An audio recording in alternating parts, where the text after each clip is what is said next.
With the infallibility of hindsight, we now look back through the centuries and say the dance was done, but this seemed less certain to those who lived through its dark and dangerous aftermath. With Septon Eustace and Grand Maester Orwyle languishing in dungeons where Orwyle had begun writing his confessions, the text that would provide Munkin with the foundation on which he would build his monumental true-telling only mushroom remains to take us beyond the court chronicles and royal edicts. The great lords would have given us another 2 years of war, the fool declares in his testimony, it was the women who made the peace. Black Alley, the Maiden of the Vale, the Three Widows, the Dragon Twins, 'twas them who brought the bloodshed to an end, and not with swords or poison, but with ravens, words, and kisses. The seeds cast into the wind by Lord Corley's Valerion during the false dawn had taken root and borne sweet fruit. One by one the ravens returned, bearing answers to the old man's peace offers. Castle Rock was the first to respond. Lord Jason Lannister had left 6 children when he died in battle, 5 daughters and 1 son, Lauren, a boy of 4. Rule in the West had therefore passed to his widow, Lady Johanna, and her father, Roland Westerling, Lord of the Crag. With the Red Kraken's longships still menacing their coasts, the Lannisters were more concerned with defending Case and retaking Fair Isle than with renewing the struggle for the Iron Throne. Lady Johanna agreed to all the Sea Snake's terms, promising to come herself to King's Landing to do obeisance to the new king on his coronation, and deliver 2 daughters to the Red Keep, to serve as companions to the new queen and as hostages to ensure her future loyalty. She agreed as well to restore that portion of the royal treasury that Tywin Lannister had sent west for safekeeping, providing that Sir Tywin himself was granted pardon. In return, she asked only that the Iron Throne, command Lord Greyjoy to crawl back to his islands, restore Fair Isle to its rightful lords, and free all the women he has carried off, or at the least all those of noble birth. Many of the men who had survived the battle on the Kingsroad had made their way back to Storm's End afterward.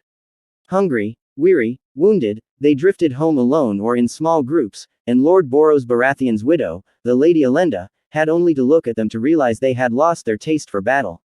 Nor did she wish to put her newborn son, Oliver, at risk, for that little lord at her breast was the future of House Baratheon. Though it is said that her eldest daughter, the Lady Cassandra, wept bitter tears when she learned she was not to be a queen, Lady Elenda soon agreed to terms. Still weak from her labor, she could not come to the city herself for the coronation, she wrote, but she would send her own lord father to do homage in her stead, and 3 of her daughters to serve as hostages. They would be accompanied by Sir Willis Fell, together with his precious charge, the 8-year-old Princess Jaehaera, the last living child of King Aegon II and the new king's bride-to-be. Last to respond was Aldtown. The wealthiest of the great houses that had rallied to King Aegon II, the Hightowers remained in some ways the most dangerous, for they were capable of raising large new armies quickly from the streets of Aldtown, and with their own warships and those of their close kin, the Redwinds of the Arbor, they could float a significant fleet as well. Moreover, 1/4 of the crown's gold still rested in deep vaults beneath the Hightower, gold that could easily have been used to buy new alliances and hire sellsword companies. Aldtown had the power to renew the war, all that was lacking was the will. Lord Ormond had only recently taken a second wife when the dance began, his first having died some years before in childbed. Upon his death at Tumbleton, his lands and title passed to his eldest son, Lionel, a youth of 15 on the cusp of manhood. The second son, Martin, was a squire to Lord Redwyn on the Arbor, the third was fostering at Highgarden as a companion to Lord Tyrell and cupbearer to his lady mother.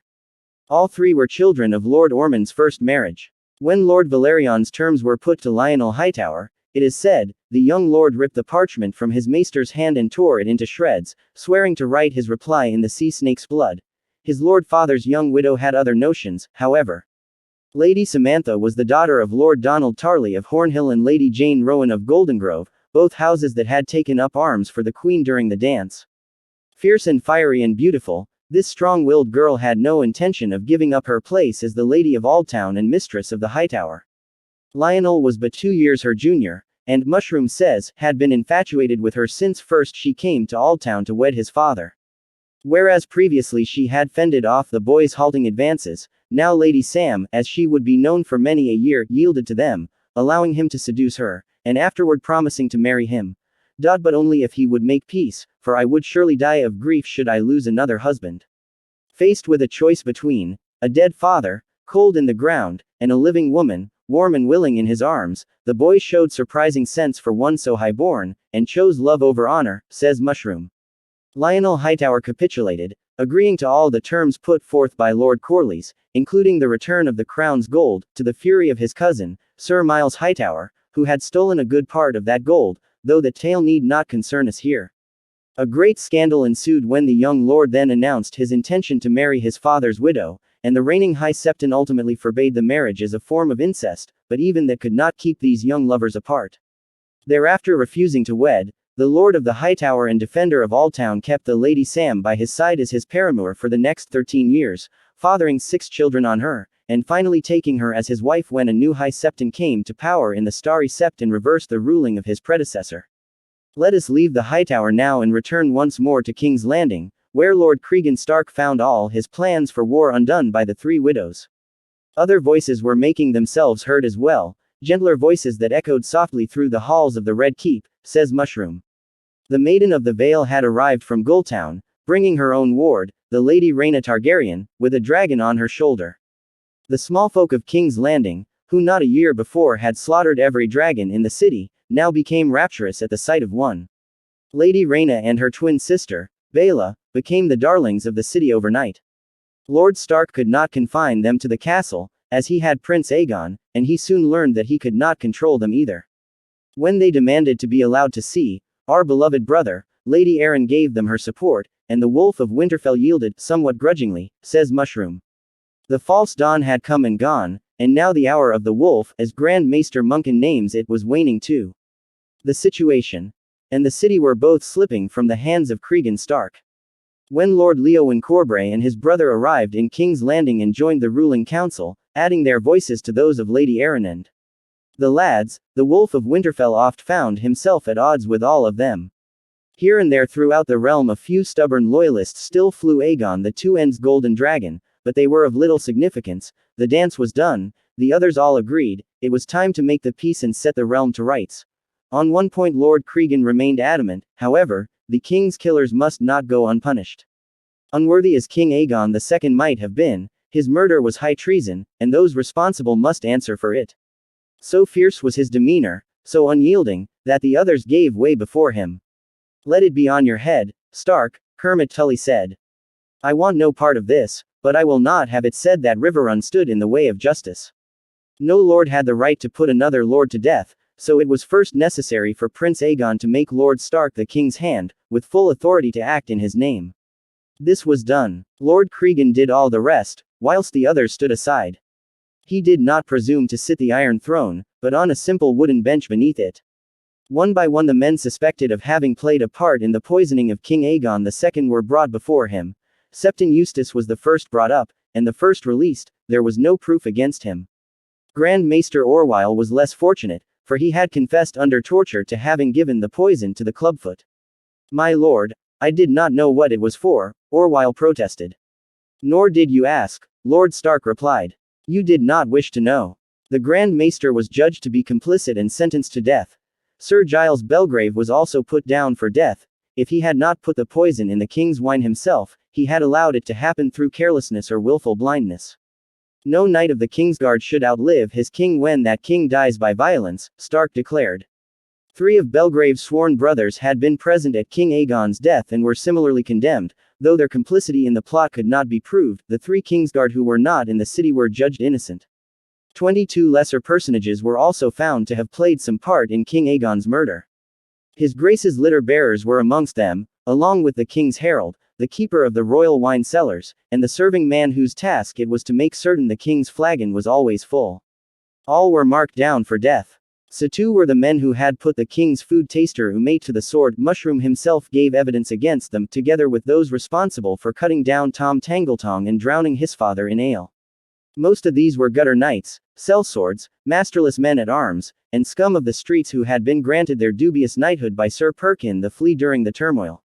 To a man, each of them insisted that they had been acting on Sir Perkin's orders. Of the Flea's own guilt there could be no doubt. Once a turncloak, ever a turncloak, Lord Cregan said. You rose up in rebellion against your lawful queen and helped drive her from this city to her death, raised up your own squire in her place, then abandoned him to save your worthless hide. The realm will be a better place without you. When Sir Perkin protested that he had been pardoned for those crimes, Lord Stark replied, "Not by me."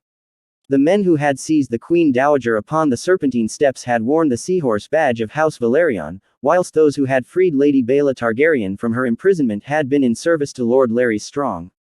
Queen Alicent's captors had slain her guards and were thus condemned to death, but an impassioned plea from Lady Baela herself spared her rescuers from a similar fate, though they too had bloodied their swords by cutting down the king's men posted at her door. Not even the tears of a dragon could melt the frozen heart of Cregan Stark, men said rightly, Mushroom tells us, but when Lady Baela brandished a sword and declared that she would cut off the hand of any man who sought to harm the men who had saved her, the Wolf of Winterfell smiled for all to see, and allowed that if her ladyship was so fond of these dogs, he would permit her to keep them. The last to face the judgment of the wolf, as Munkin dubs these proceedings in the true telling, were the two great lords at the heart of the conspiracy, Larys Strong the Clubfoot, Lord of Harrenhal, and Corlys Velaryon, the Sea Snake, Master of Driftmark and Lord of the Tides. Lord Velaryon did not attempt to deny his guilt. "What I did for the good of the realm," the old man said. "I would do the same again." The madness had to end. Lord Strong proved less forthcoming. Grand Maester Orwyle had testified that he gave the poison to his lordship, and Sir Perkin the Flea swore that he had been the Clubfoot's man, acting entirely on his orders, but Lord Larys would neither confirm nor deny the accusations. When Lord Stark asked if he had anything to say in his own defense, he said only, "When was a wolf ever moved by words?"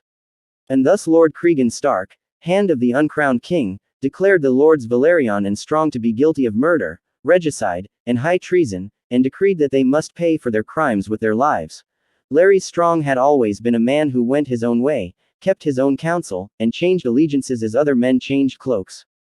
Once condemned, he stood friendless, not a voice was raised in his defense.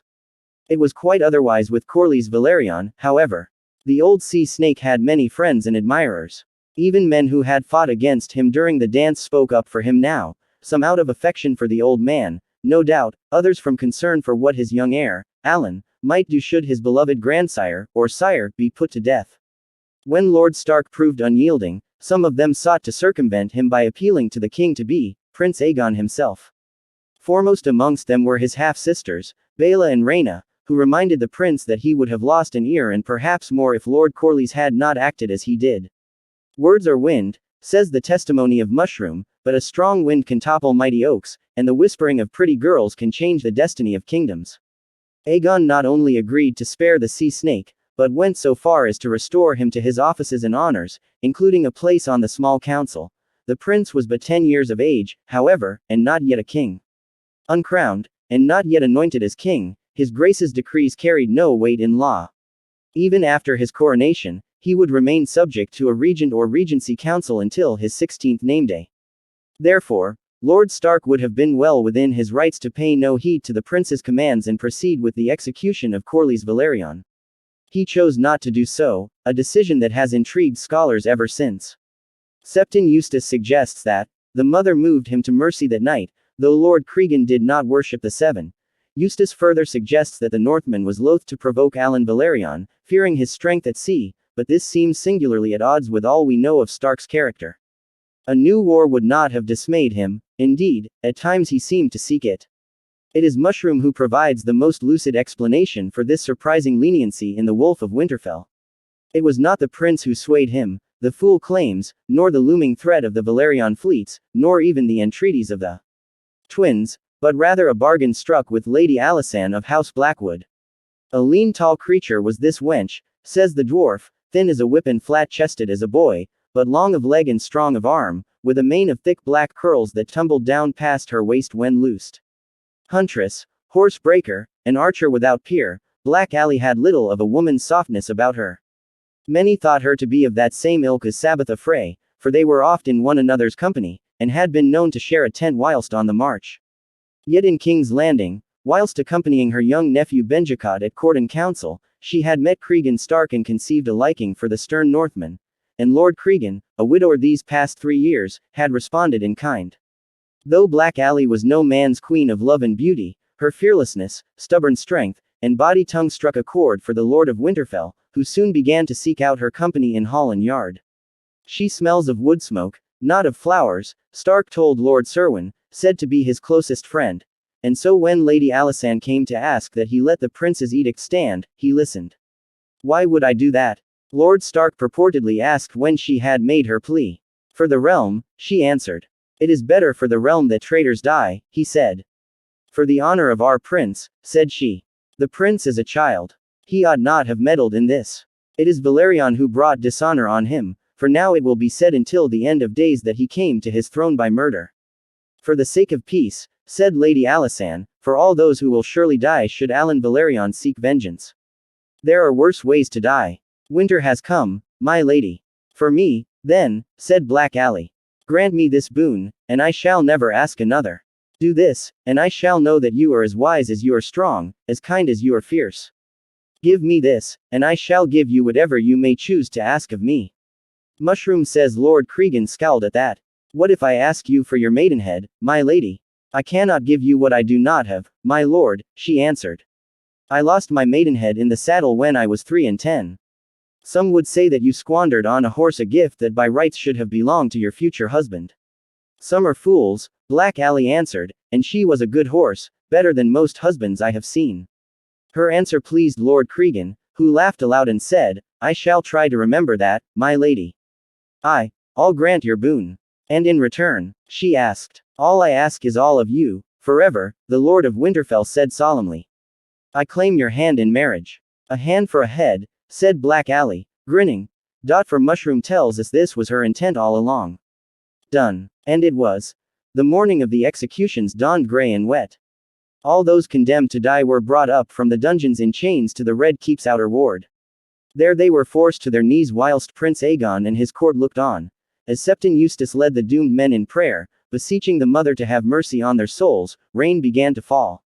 It rained so hard, and Eustace droned on so long, that we began to fear the prisoners might drown before their heads could be cut off, says Mushroom.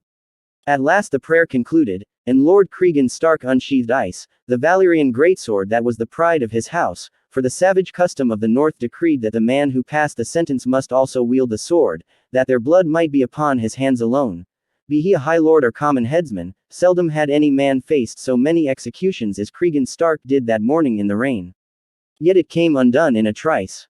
The condemned had drawn lots to see who would be the first to die, and the choice had fallen on Sir Perkin the Flea. When Lord Cregan asked that cunning rogue if he had any final words, Sir Perkin declared that he wished to take the black.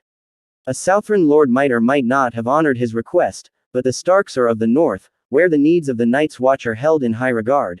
And when Lord Cregan bade his men haul the Flea onto his feet, the other prisoners saw the road to deliverance, and echoed his request. All of them began to shout at once, Mushroom says, like a chorus of drunks bellowing out the words of a song they half remember. Gutter knights and men at arms, litter bearers, serving men, heralds, the keeper of the wine cellars, 3 white swords of the Kingsguard, every man of them suddenly evinced a deep desire to defend the wall. Even Grand Maester Orwyle joined the desperate chorus. He too was spared, for the Night's Watch needs men of the quill as well as men of the sword. Only 2 men died that day. One was Sir Giles Belgrave, of the Kingsguard. Unlike his sworn brothers, Sir Giles refused the chance to exchange his white cloak for black. You were not wrong, Lord Stark, he said when his turn came. A knight of the Kingsguard should not outlive his king. Lord Cregan took his head off with a single swift swing of ice. Next, and last, to die was Lord Larry Strong. When asked if he wished to take the black, he said, No, my lord. I'll be going to a warmer hell, if it please you. But I do have one last request. When I am dead, hack off my clubfoot with that great sword of yours. I have dragged it with me all through life, let me be free of it in death at least. This boon Lord Stark granted him. Thus perished the last Strong, and a proud and ancient house came to its end. Lord Larys's remains were given over to the Silent Sisters. Years later, his bones would find their final resting place at Harrenhal, save for his clubfoot. Lord Stark decreed that it should be buried separately in a pauper's field, but before that could be done, it disappeared. Mushroom tells us it was stolen and sold to some sorcerer, who used it in the casting of his spells. The selfsame tale is told of the foot torn off Prince Joffrey's leg in Flea Bottom, which makes the veracity of both suspect, unless we are meant to believe that all feet are possessed of malign powers. The heads of Lord Larry Strong and Sir Giles Belgrave were mounted on either side of the Red Keep's gates. The other condemned were returned to their cells to languish until arrangements could be made to send them to the wall. The final line in the history of the woeful reign of King Aegon II Targaryen had been written. Cregan Stark's brief service as the hand of the uncrowned king ended the next day, when he returned his chain of office to Prince Aegon. He might easily have remained king's hand for years, or even claimed the regency until young Aegon came of age, but the south held no interest for him. The snows are falling in the north, he announced, and my place is at Winterfell.